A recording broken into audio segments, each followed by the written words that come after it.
নমস্কার বন্ধুরা, আমি অরিন্দম চলে আসলাম আজকে এই মুহূর্তে 2022 সালে প্রাইমারি টেট উত্তীর্ণ প্রার্থীদের জন্য বিরাট বড় একটা গুরুত্বপূর্ণ আপডেট নিয়ে। এবার কিন্তু আপনারা সবাই জানেন যে গত পরশুদিন কিন্তু করুণাময়ীতে বিরাট বড় আন্দোলন করেছে 2022 টেট প্রার্থীরা। সেখানে পুলিশের সাথে ধস্তাধস্তি থেকে শুরু করে গ্রেপ্তার থেকে শুরু করে পুলিশ সব ধরনের প্রচেষ্টা করেছে।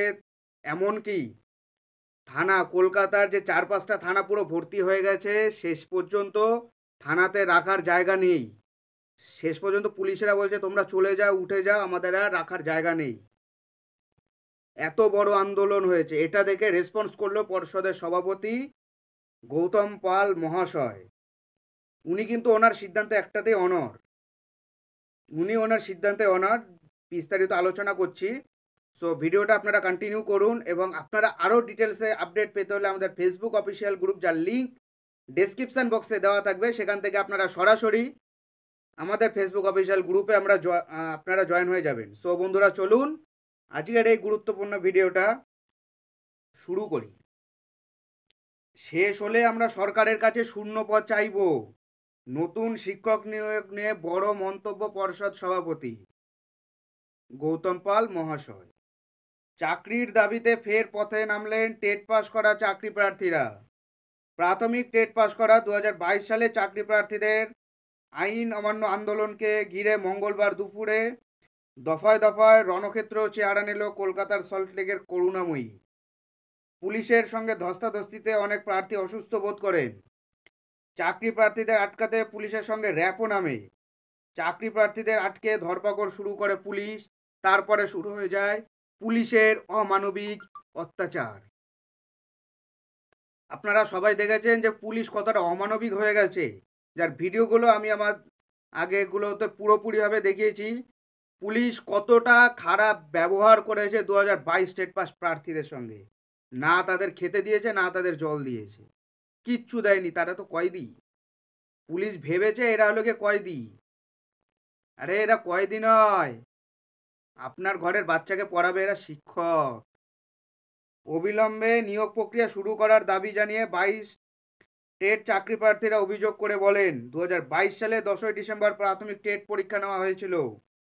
2023 সালের 11ই ফেব্রুয়ারি টেটের ফলও বেরিয়েছিল, কিন্তু প্রাথমিক শিক্ষা পর্ষদ এখনও ইন্টারভিউ প্রক্রিয়া শুরু করলো না। দ্রুত ইন্টারভিউ নিয়ে নিয়োগ প্রক্রিয়া শুরু করতে হবে।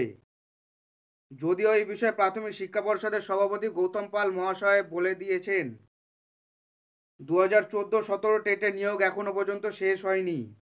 ওই নিয়োগ শেষ হলে আমরা সরকারের কাছে শূন্যপদ চাইব। সেই শূন্যপদ তৈরি হলে তারপর ইন্টারভিউর বিজ্ঞপ্তি আমরা দেব। সুতরাং এখনই আমরা 2022-এর নিয়োগ শুরু করতে পারবো না। মনে রাখতে হবে, টেট পাস করা মানেই চাকরি পাওয়া নয়। এদিকে প্রাথমিক শিক্ষক নিয়োগের দ্বিতীয় দফার স্টেট কাউন্সিলিংয়ের নোটিফিকেশান অলরেডি প্রকাশিত হয়ে গেছে। আজকে 29 তারিখ স্টেট কাউন্সিলিং হবে। যে প্রার্থীদের কাউন্সিলিং হবে তাদের তালিকায় নোটিশ দেওয়া আছে। দ্বিতীয় দফাতে যে সমস্ত প্রার্থীরা ডাক পেলেন না, তারা পরবর্তী নোটিশের জন্য অপেক্ষা করবেন। প্রসঙ্গত উল্লেখ্য, প্রাথমিকে প্রায় 9,533টা শূন্যপদের নিয়োগ প্রক্রিয়া প্রায় শেষের মুখে। এদিকে 20-22 ডিএলএড এর ইন্টারভিউ ডেটও দিয়ে দেওয়া হয়েছে। 1 তারিখ থেকে 7 তারিখ পর্যন্ত ইন্টারভিউ চলবে। পর্ষদ কিন্তু খুব দ্রুততার সাথে কাজ করছে, এটা অস্বীকার করা যাবে না। পর্ষদ খুব দ্রুততার সাথে কাজ করছে, কিন্তু 2022 স্টেটের নোটিফিকেশান বেরোবে সেপ্টেম্বরে, আদারওয়াইজ আগস্টে। আগস্ট সেপ্টেম্বরে 2022 স্টেটের নোটিফিকেশান বেরোবে। এর আগে 22 স্টেটের নোটিফিকেশান বেরোনোর কোনো চান্স নেই। আপনারা লিখে নিন, বেরোবে না।